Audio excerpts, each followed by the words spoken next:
नमस्कार मैत्रिणींनो, अभिलाषा क्रिएशन्समध्ये आपणा सर्वांचे हार्दिक स्वागत। आज मी आपणाला खमंग खुसखुशीत अशी खानदेशी चटणी कशी बनवायची हे दाखवणार आहे।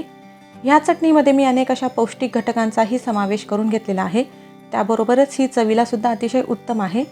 चला तर मग बघूया ही चटणी कशी बनवायची ते। सर्वप्रथम या चटणीसाठी मी अर्धा किलो जवस घेतलेले आहे, पाव किलो शेंगदाणे आणि पाव किलो डाळ्या मी घेतलेल्या आहेत आणि ते अतिशय कमी अशा तेलामध्ये मी भाजून घेतलेले आहे। छान असे खमंग परतवून घेतल्यामुळे ही चटणी बरेच दिवस चांगली राहते, चवीलाही अतिशय कुरकुरीत आणि खुसखुशीत होते। तर आता तुम्ही बघू शकता मी हे तिघही घटक वेगवेगळे भाजलेले आहेत आणि शक्यतो हे भाजण्यासाठी लोखंडी कढईचाच आपण वापर करावा। तर हे आधी मी जवस भाजून घेतले, त्यानंतर शेंगदाणे भाजून घेतले आणि त्यानंतर मी डाळवं भाजून घेतलेलं आहे आणि आता हे तिघही घटक मी एकत्र करून घेते आहे। त्यानंतर मी काही मिरच्या घेतलेल्या आहेत। आपणाला जसं तिखट आवडत असेल त्याप्रमाणे तुम्ही मिरच्या घेऊ शकता।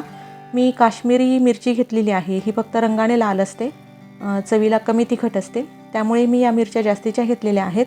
जर तुम्हाला कमी तिखट हवं असेल तर तुम्ही काश्मीरी मिरचीचा वापर करू शकता, पण तुम्हाला तिखट हवं असेल तर तुम्ही तिखट चवीला जी लवंगी मिरची वगैरे येते तिचा वापर करू शकता। म्हणजे तुमच्या आवडीप्रमाणे तुम्ही ही लाल मिरची घेऊ शकता, पण शक्यतो लाल मिरचीच घ्यावी, म्हणजे ती दळताना छान दळली जाते आणि मिरचीची एक वेगळी चव ह्या चटणीला येते।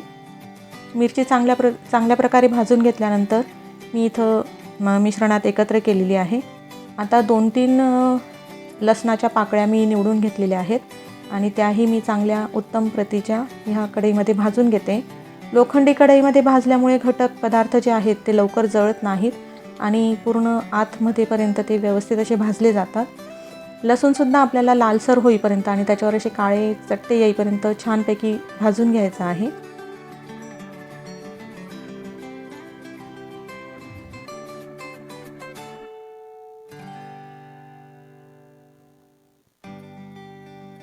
तुम्ही बघू शकता आता लसणावर काळे काळे ठिपके आपल्याला दिसत आहेत।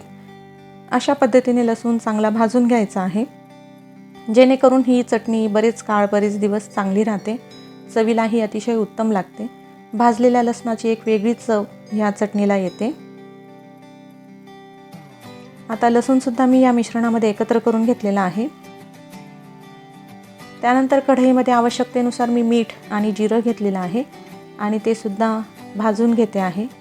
मीठ आणि जिरं भाजून घेतल्यामुळे चटणीला एक वेगळाच असा खमंगपणा येतो आणि आपल्याला जिरंसुद्धा थोडंसं असं कुरकुरीत होईल असं भाजून घ्यायचं आहे आणि मीठसुद्धा लालसर थोडंसं होईल एवढंच भाजून घ्यायचं आहे। त्याच्यामुळे चटणीला एक वेगळा असा एक सुंदर अशी चव येते आणि चटणीसुद्धा खूप छान चविष्ट होते।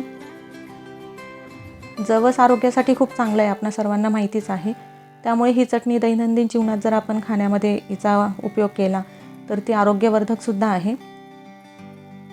आता मीठ मी या सर्व मिश्रणात टाकल्यानंतर हे सर्व जिन्नस मी एकत्र करून घेते आहे। सर्व चांगल्या पद्धतीने एकत्र केल्यानंतर मग आपण हे मिक्सरमध्ये वाटून घेणार आहोत।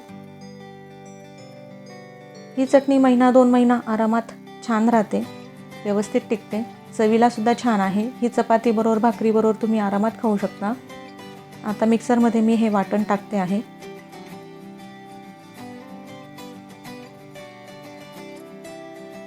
मिक्सरमध्ये आता हे वाटून घेऊयात आपण।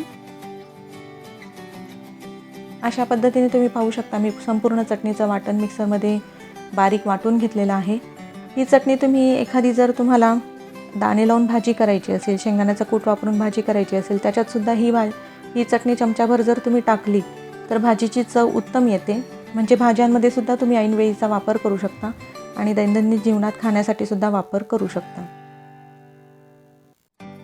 व्हिडिओ आवडला असेल तर नक्कीच माझ्या व्हिडिओला लाईक करा, शेअर करा आणि चॅनलला सबस्क्राईब करायला विसरू नका।